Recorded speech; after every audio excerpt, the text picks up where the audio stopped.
Good morning, ladies and gentlemen, and welcome to the 13th edition of the DSCI's Best Practices Meet 2021. We'd like to extend a very warm welcome and cordial welcome to all of our esteemed guests, delegates, speakers, sponsors, partners, and exhibitors who have joined us live today. Well, it's been a truly enriching experience to witness BPM's journey of covering the critical technology themes over the span of 12 years. This decade is anticipated to be a watershed for digital technologies, wherein a multitude of innovations shall kick in. With this context in mind, we've kept a theme for this year's BPM as the security decade, enabling digital innovations of this decade. These two days of BPM will host over 100 speakers and 40 plus sessions, including plenaries, keynotes, parallel tracks, masterclass, and panel discussions that would cover key areas such as distributed cybersecurity, high speed data transfer, and security, app modernization, SecOps, and data ops. 5G private networks is what we are going to be talking about, IoT applications, crypto security, and much more. With this, I'd like to once again extend a welcome to all of you to BPM 2021, and we hope that it turns out to be a great experience for all of you. Well, before we begin, a few important announcements. Please use the virtual photo booth option to click photos and share your experiences on social media using the official hashtag BPM2021. You can also tag DSCI at DSCI_connect on Twitter. Please visit the exhibition booths to know the latest technologies, the service offerings, and security solutions by our exhibitors. You can also watch the conference live on our DSCI LinkedIn and YouTube channel, but the platform provides a host of other options as well. Therefore, we request your peers to register on the go and attend sessions throughout the 2 days. Get profiled on the Best Practices Meet 2021 leaderboard. The top 5 attendees, I must tell you, will be standing a chance to win a free subscription of 1 year for the NCOE utility tools worth 45,000, such as GitHub, Global Investment in India, and Cybersecurity Research Network. Lastly, you may visit the help desk for platform-related support, and our team will get back to you, will assist you. We'd like to sincerely thank all of our sponsors and partners at the beginning, all of our exhibitors for their continued support. Our platinum sponsor is Zoom. Our gold sponsors, Checkpoint Software Technologies Limited, Palo Alto Networks, and Target. Our silver sponsors are Ardent Privacy, Keysight Technologies. Our masterclass partner is Tenable. Our diversity partner is Target. Community partner is Vices India. And exhibitors, Cybele and Secute. We hope you enjoyed and found the masterclass sessions useful and innovative, which were conducted by Palo Alto Networks and Checkpoint in the morning. And without any further ado, let us now begin the proceedings of the day. Kindly note that all participants, except for the speakers and panelists, will be in listen-in mode only. So please use the questions feature on the right-hand side of your window to ask questions throughout the sessions. I'd like to first of all invite Ms. Rama Vedashri, who is CEO of DSCI, to welcome the audience and to kindly set the tone for our inaugural, that is the 13th edition of the Best Practices Meet. And with that, over to you, Rama. Thank you, Samriddhi. First of all, a warm welcome to all the delegates and speakers and partners to this Best Practices Meet, our 13th edition, with a very interesting or pertinent theme, Security Decade and Enabling Digital Innovations. If first of all, at the outset, I would like to compliment and thank all the security privacy professionals in the industry, CISOs and their teams, and anybody who's an information security professional for the last 1 year. If the world moved to virtual and almost every service moved online and digital, leveraging the cloud and the mobile platforms, if there is a force of warriors who have enabled this entire world and particularly India shifting to this virtual mode, I think the cybersecurity professionals and the CISOs and the teams played a really an overarching role. So anything where digital, any service which moved online, I think there is, we need to take pride as a cybersecurity community and a privacy community to be able to enable this shift. So first, follow huge kudos to each one of you who's attending this conference and the wider teams that you represent. So thank you for all the efforts in the last 1.5 years, despite all the challenges that we've been facing due to COVID. Security decade, digital innovations. While there has been a big digital momentum and digitization, a very comprehensive digitization strategy, which actually has got accelerated in the last 1.5 years post COVID, particularly in India too. And when you look at this, if there is any showstopper to the momentum that the industry has built across all various verticals, leveraging digital technologies and emerging technologies, if there is any single showstopper which can pause this momentum, it is the cyber risk. And that's why we've said the next decade is all about how do we get our arms around the cyber risk, and how do we mitigate the risk, how do we prevent the risk, and how do we continuously innovate new technology solutions to be able to keep the cyber criminals at bay, and also look at the new technologies that are needed to be able to deal with the emerging technologies that are really getting mainstreamed at a rapid pace. That's the reason for which the theme is called Security Decade, and also because we are at 2021. Since we met in annual Information Security Summit, there's a lot that has been happening from DSCI. I really thank each one of you who have contributed to many of our forums and programs, and participated in several of the webinars and the deep dive sessions. Our National Center of Excellence and the Cybersecurity Center of Excellence in Hyderabad has really been handholding several startups to be able to, several early stage startups to be able to not only build cutting edge technology solutions, but also to be able to go to market and get that kind of investor mind share and get opportunities to do POCs with customers and take their product to market. And several of them have had a success story of even filing patents. So, and both the centers have been doing a lot of capacity building on deep tech areas. And many of the themes of this conference is also whether we have on the supply chain security, where there are some sessions around IoT and 5G security. In many of these deep dive areas, we've been able to get deeper into this thanks to participation not only from the large industry members and startups, but very rich collaborations with academia. Several premier academic institutions have been partnering with us. You're familiar with the deep dive that we have done with the crypto innovation series. That wouldn't have been possible for the DSCI team to do unless there were specialists joining us on our platform, right, both from academia and industry. So, because of this community, which the partnership that is happening now increasingly between the young innovators, the large enterprises, and the CISOs of various critical information infrastructure verticals, and most importantly, academics collaborating with on programs of DSCI, we're really able to go deep dive into several disciplines of cybersecurity and data protection and privacy. And my team and I would like to really express our gratitude for your collaboration and the time that you give to us. This best practices meet. Typically, it used to happen in Bangalore. This is the first one which went virtual last year after the COVID outbreak. And this year, we almost have about 110 plus speakers.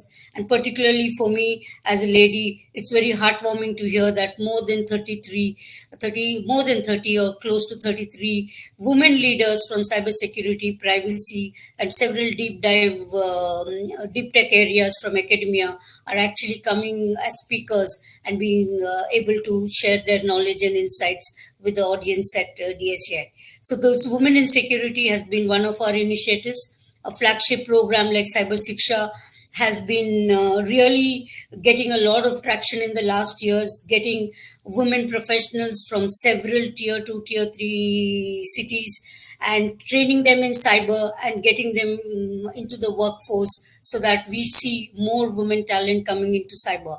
One program again, which has been very close to the heart of the DSCI team, is coming up with this program called Women on Break, where we did a deep dive module in privacy so that women, for whatever reason, families, young children, they've taken a break from their professional careers, be able to resume their careers and take up a profession or take up a career in privacy. We had a Women in Break program where They underwent all. Most of them were people who were taking a break after 4, 7, or 10 years of work.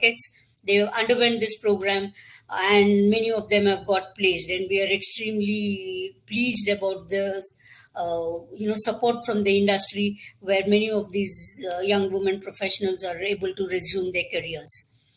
In the last 1 year, particularly post AISs, because that's when we met last in a large format conference of DSCI, the cyber risk is significantly getting accentuated.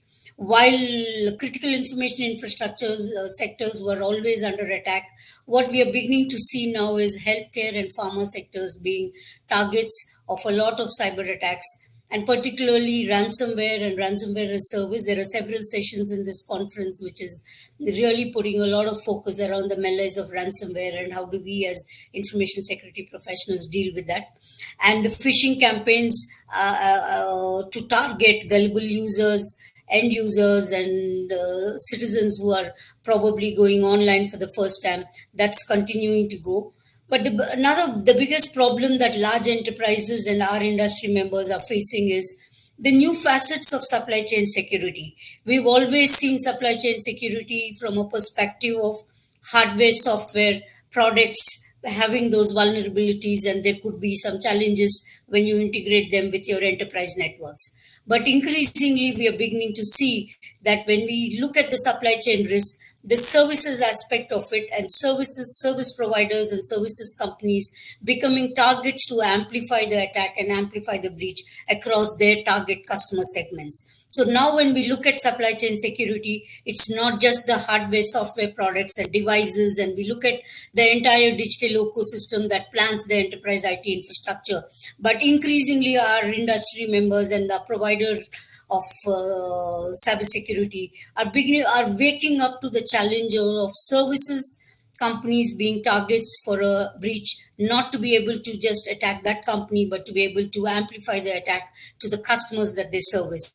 And there's a lot of deliberations and discussions that is happening between the security industry and the large user enterprises, and there are sessions around that in this conference. Given that we are doing this best practices meet in 2021, there are very good sessions on what is the evolving role of CISO by 2025. In fact, the next inaugural plenary, some of the brightest of the CISOs of the industry are doing a plenary session on that. When we talk about the evolving role of the CISO, increasingly the CISO is no longer a technical manager or a senior leader in the company, but it's pretty much the one who's going to enable the digitization strategy of that company and manage that cyber risk. And we are beginning to see them as a larger enterprise risk player, and the boards relying on them. One thing that we have noticed in the last 1 year, and also since January, is the heightened board and regulators' attention and government's attention to cyber risk and mitigating the risk and making sure that the necessary capacity building and the technology investments are being made in every sector. We are seeing that across sectors, whether it's in oil and gas, banking, insurance, now in healthcare. DSCI team particularly is extremely privileged to be able to partner and support the healthcare industry, which has anyway been so bogged down dealing with the pandemic and pretty much a health emergency in the country. But almost 100 CIOs and CXOs of healthcare sector from Chime, which is a nodal a body of technology professionals or technology leaders of healthcare, where we are actually doing a program around cybersecurity and privacy strategy for healthcare.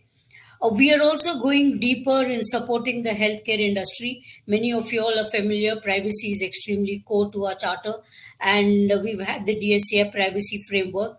Now, as the country gets prepared or geared up for the data protection law sooner than later, we are going deep dive at a sectoral level. In fact, in this conference, we are launching tomorrow healthcare sector privacy framework at a sectoral level, which is a privacy guide for healthcare. And we believe that this guide would be a starter for the privacy or the CIO and CPO teams of large public and both private sector healthcare hospitals. While it's getting launched in this conference, we hope to do a lot of deep dive workshops for these privacy professionals servicing the healthcare sector or working in the healthcare sector. This is so we plan to go a little deeper. We've been doing that in the healthcare, in the cybersecurity side, whether it's in the banking or oil and gas or working with government sectors and other sectors. We're hoping to do that in the privacy. I think there is increased attention about gearing up or stepping up your privacy readiness. I think the security readiness is already gets the required attention, but how do you accelerate the attention to privacy and the preparedness? Not just because the law is going to come up sooner than later, but more importantly, to be able to build that consumer trust and build the trust of government regulators and the users of of our digital platforms and services. So we've also recently launched this privacy spotlight series so that on an ongoing basis we can engage with the privacy professional community, privacy leaders, several DPOs who are emerging in every enterprise, and not only in IT, banking, but almost every other sector. So that's another thing that we had launched. You are aware that we've had the opportunity to partner with Ministry of IT on this mega grand challenge to be able to spur the innovation in cyber. We have completed that entire round, and I think we're just going to we are awaiting to be able to announce the winners. But the entire cycle of the grand challenge, and I compliment all the startups who, despite the pandemic and the constraints of their teams and families, participated in the grand challenge across idea, MVP, and the final stage. And finally, we had 5 startups, of which 3 will be declared winners by METI, maybe anytime soon in the next 2 to 3 weeks time frame. This is another big initiative. You're familiar with the cybersecurity, the CCITR as we call it, which is a center for a forensic center that we have in Bangalore. Recently, we had an opportunity to partner with the National Cybersecurity Coordinator's Office to be able to host India's first BRICS Forensic Summit. We had participants from all the BRICS countries. It was an extremely, it was first a good technical session, but it was also about as dealing with the challenges of cybercrime, how do we build the forensics capability to be able to address that? And is there an opportunity to have an harmonized approach to forensics and cybercrime investigation across these big BRICS countries? So those were the deliberations. We had Deputy NSA, NCSC, and also Secretary Mr. Sani participate in the inaugural, and several forensic professionals from all the BRICS countries. An interesting thing is that this BRICS summit also highlighted the need for a code of ethics and a professional code of ethics for forensic professionals, so that as investigations happen, the forensic professionals are also sensitive to the privacy requirements of the users whom they are investigating. So several such discussions has happened, and I'm sure the NCSC office along with the BRICS Secretariat will be looking at it, and this is an opportunity for forensic professionals to work with the CCIR team in Bangalore to be able to elaborate on that. So several themes in this conference will be looking at the deep dive areas. I think it's spanned over 2 days. There are several master classes, and I would like to thank all the 100 plus, 110 plus speakers who are actually enriching this session. There are a couple of other launches that we'll be doing. I already talked about the Privacy Healthcare Guide. There's a Privacy Application Challenge, because when we look at privacy, I think we need to look at technology development for privacy as we move forward. So this challenge, along with our use case clearinghouse, is looking at 5 or 6 use cases on which technology solutions can be built. We are also launching a report in partnership with Pricewaterhouse on evolving cybersecurity priorities in India, based on a survey that we did of 100 plus CXOs. So it's a very action-packed sessions. Thank you all for joining us, and welcome to the 13th edition of Best Practices Meet.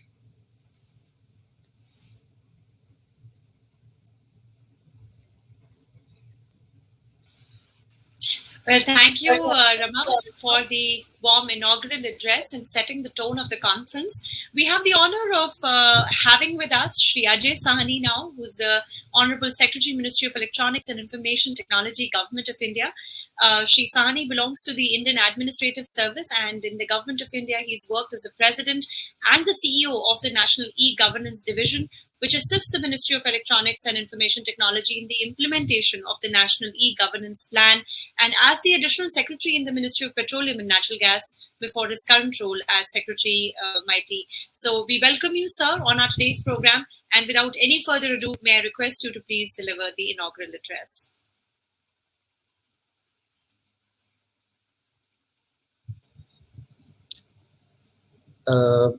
Thank you, Samriddhi, and a very good morning to Rama Vedashri, the entire team from DSCI that has diligently put this entire event together. All the delegates, all the participants who have joined in. It's a great pleasure for me to be a part of the 13th annual Best Practices Meet organized by the DSCI. During the pandemic, we have seen how important cyberspace has been to all of us. We were able to move very quickly from what could have been a debilitating situation of the lockdown to being able to continue working within the government, continue the services that governments need to provide to citizens. The industry in particular was, and our industry is not an ordinary industry.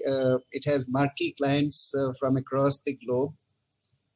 Our industry was able to continue providing services to its global clients, even at a time when 97 to 98% of their employees were working from home, almost in an uninterrupted manner. This was something quite extraordinary, and this has continued through the further waves of the epidemic as well. We were able to, with the help of the enormous talent that we have in the cyberspace, in the IT space, in software product space.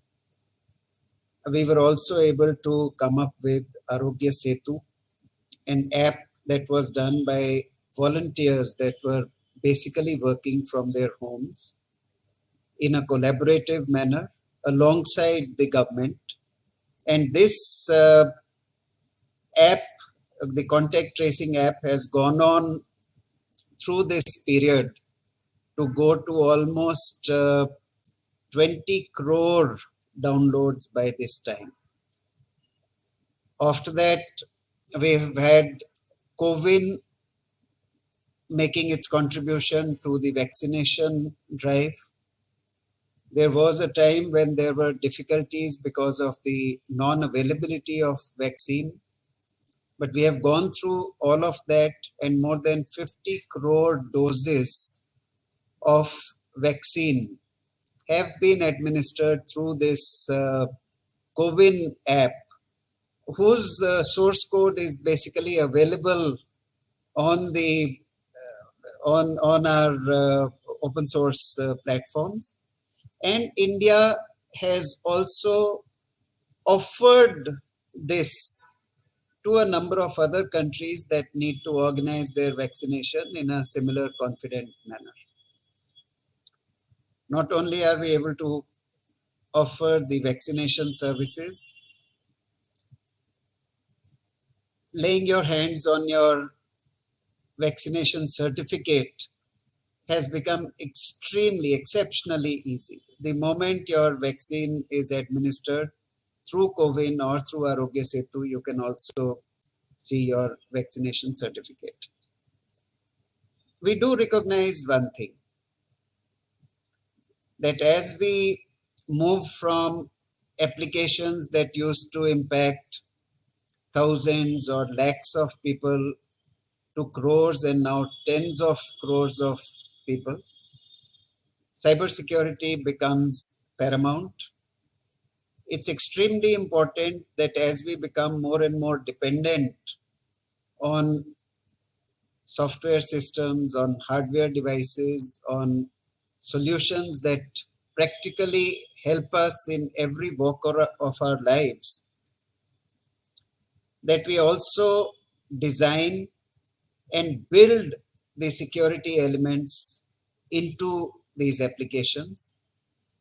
More than just design and building in of the cybersecurity framework into the applications, it's much more a matter of discipline and a matter of following the best practices. So, an event like this gives us an extremely valuable opportunity to understand from the professionals, from the experts, what are the new challenges that have emerged, what are the solutions that have emerged to existing challenges as well as the new challenges, what issues do we look out for, how do we prepare ourselves and our organizations to deal with these issues,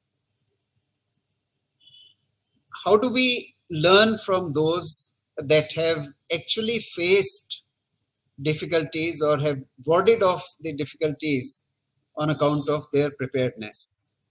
What is that level of preparedness that we must aim to reach? The very first aspect is of adoption of the information security management system best practices, basically starting from ISO 27001 and building on that with reference to your domain, your organization, your specific requirements. Within the government, we are also having CISOs in each of the ministries, in the state governments. We have issued and published the roles and responsibilities of CISOs. We continue to engage with them, take them through events like this, and also help them with various tools and services that they can effectively deploy in their area of interest. There's been one very good news for India in the global cybersecurity index for the year 2020. This ranks countries, 194 countries in the world, on their cybersecurity preparedness and practices. It's remarkable that India, that was earlier ranked 47th, has jumped 37 positions to be currently ranked at number 10 in the world and number 4 in the Asia Pacific region. Your participation, your contribution, alongside what has been done by the government, has gone to help us achieve this massive jump. However, in cybersecurity, there's a lot more to do. We have been able to earn 20 out of 20 points in 3 measures of the Global Cybersecurity Index, namely on legal measures, on capacity building measures, on cooperation measures, out of the 5 measures that go into the index. We still need to improve significantly on technical measures and organizational measures to further improve our position in the Global Cybersecurity Index. I hope that DSCI will also do a deep dive into what goes into this index and help us, number one, improve our position further. Number two, should we also evolve something similar across the states and organizations for ourselves? If there is this kind of an index that has an impact in encouraging organizations to follow the best practices, to invest in cybersecurity tools and measures, to keep building their own capacity to deal with issues, it is good news for all of us, because all of us are increasingly living our lives apart from the physical space. I think we are living our lives partly in the cyberspace today. And the part of our lives that we live in the cyberspace today is increasing day by day. Our data, our memories, our ability to compute or analyze the situation around us, our ability to intervene, our ability to run our internal systems, our ability to provide services to all those who depend on our IT services. All of these increasingly depend on cyberspace. So it's essential that we keep strengthening the legal framework, we keep strengthening our awareness and knowledge and expertise in the different areas that impact us. We have seen instances, for instance, of ransomware. These can be very debilitating for organizations. We have seen huge operations come to a standstill because of such instances. How do we learn from what has been happening? How do we prepare for the challenges which are emerging? With the new technologies that are coming in, the attack surface is expanding very rapidly. Every mobile phone that we carry has a huge attack surface. Every laptop, desktop, or connected device that we make use of also adds to the attack surface. It adds to the vulnerability. So it's very important that we not only understand the existing vulnerabilities, we also understand what each of the new technologies is bringing in.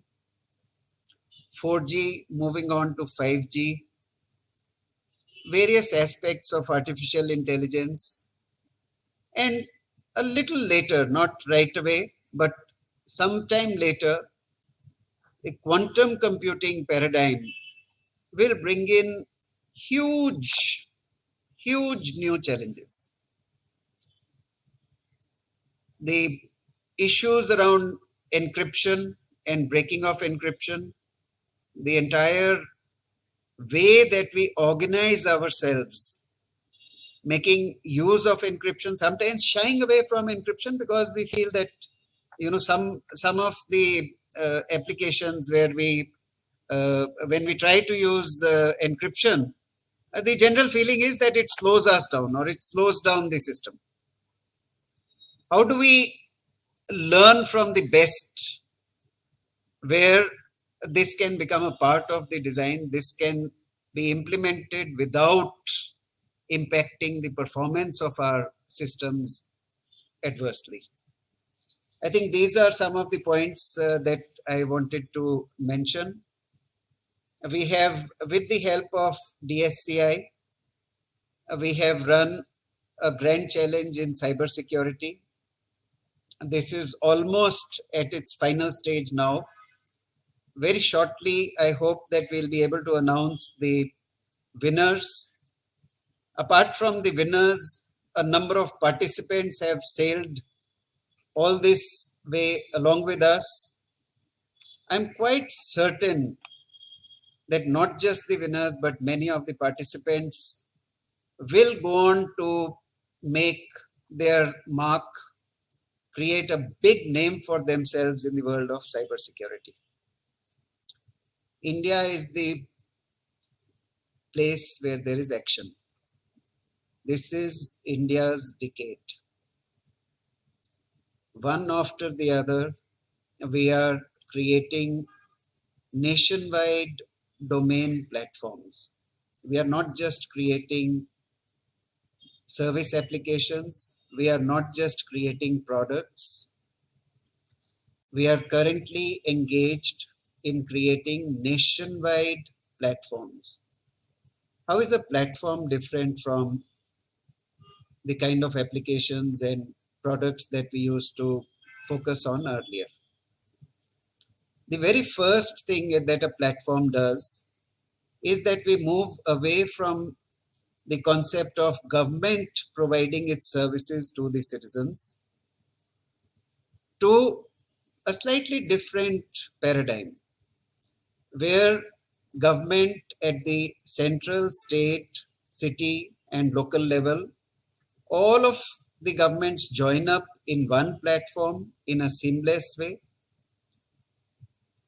organize the data and the services very well in a systematic manner, and make the opportunity available to startups and to the industry to join up with the government in providing their value added services alongside the government services.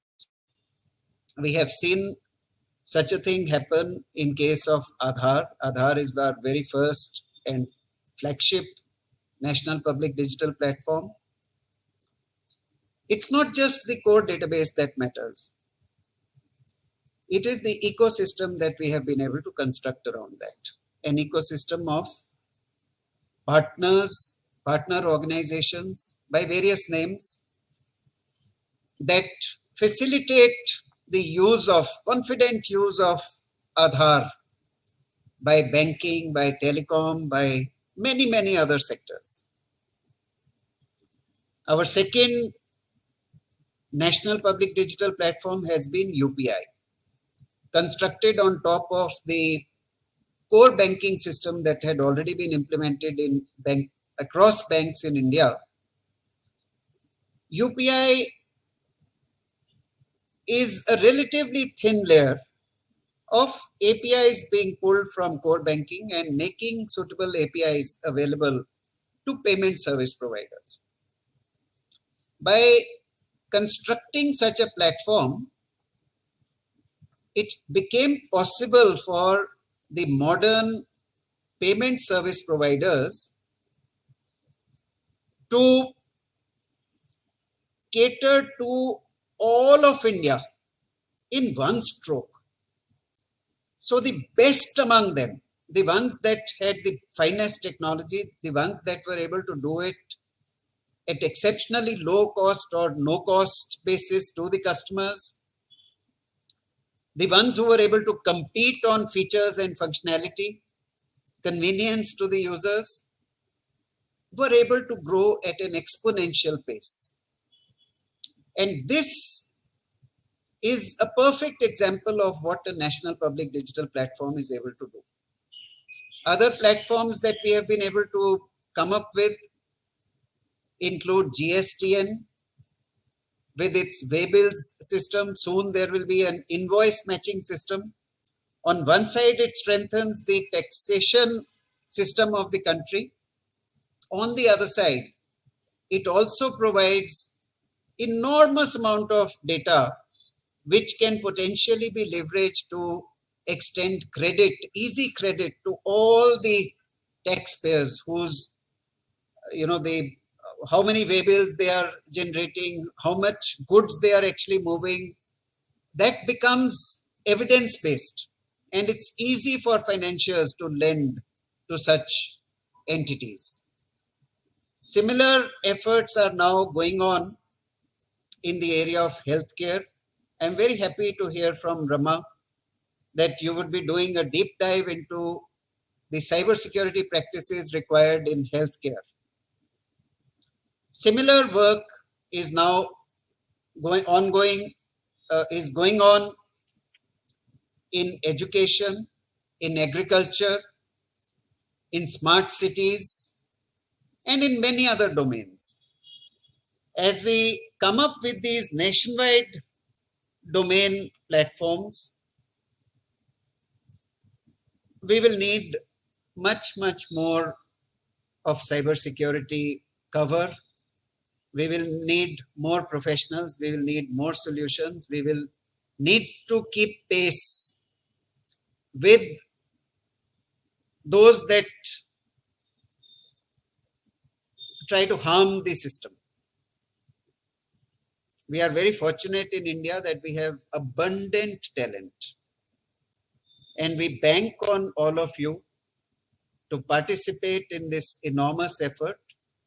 Cybersecurity used to be or has been considered for a long time as one of the optional things. A small part of cybersecurity was considered mandatory, but a good part of cybersecurity has always been treated as an option. I think we are moving quickly to a situation where a much larger part of the cybersecurity cover will get treated as a mandatory requirement, as important to us and our systems as the annual maintenance contract. This is a fabulous opportunity for our professionals, our companies to take the lead. Let us not just copy what the rest of the world has been doing. Please recognize that today in India, we are the pioneers in building nationwide platforms. The moment we build a nationwide platform, by definition, it caters to about 1/6 of the humanity. So moving on to serve a global audience is just not even a 10x after that. Let's take this opportunity to dive deep into the opportunities, into the threat space, into the opportunity space, and then build products and deploy them within India. Because India is where the platforms that will act as engines of products and services tomorrow are currently taking shape here. I hope that DSCI will facilitate your getting wonderful insights into this very interesting world, and that you will all join in this exciting journey, which is now yielding unicorns and unicorns. It's almost, it used to be very few. Now I think it's almost every month we have a shower of unicorns and unicorns. And I hope that many of you will go on to join that brigade. Thank you very much for giving me this opportunity. And once again, my congratulations to and compliments to Rama and her team for putting together this best practice sharing event. Thank you.